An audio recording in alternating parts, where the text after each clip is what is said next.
right, so check out this one right here. This is called a service request flood. So a lot of times in advanced networking, I remember when I was out at NASA, we had this. When I was doing some support for LogSup, we had this.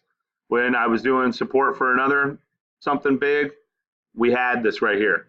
Essentially what you do is you put watchers out on specific resources, and those watchers, like What's Up Gold, if you're not familiar with that, look it up, something like that, looks for specific thresholds to be met prior to invoking out a trouble ticket.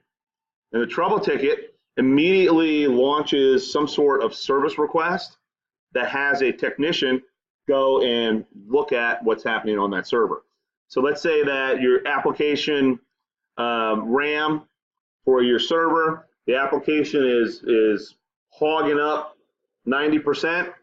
Well, you would have got a ticket when it hit whatever threshold, and then another ticket when it hit another threshold, and then another ticket when it hit another threshold.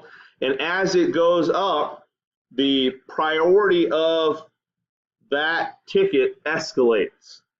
So you have like a P3 ticket, which means you got 48 hours. A P2 ticket means you got 24 hours.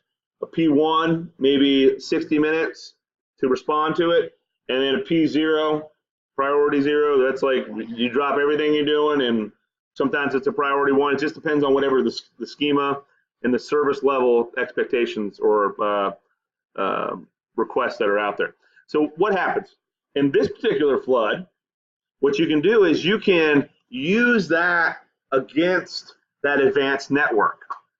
So if they don't have things in place to try to stop the attack from happening, what you can do is you can expect that when certain thresholds are met, that service requests are going to just start going hog wild out to your help desk system. So if you're running Vantive or Support Magic, Remedy, Jira, whatever you're running out there as your request system, usually it's got hooks in, or it's tied in to a specific application server, or maybe a specific database server, or some sort of monitoring software that is going to automatically submit that service request.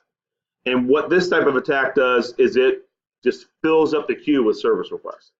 And I've actually seen this happen before, and it leads to a buffer overflow of that service request system, which is kind of clever if you think about it.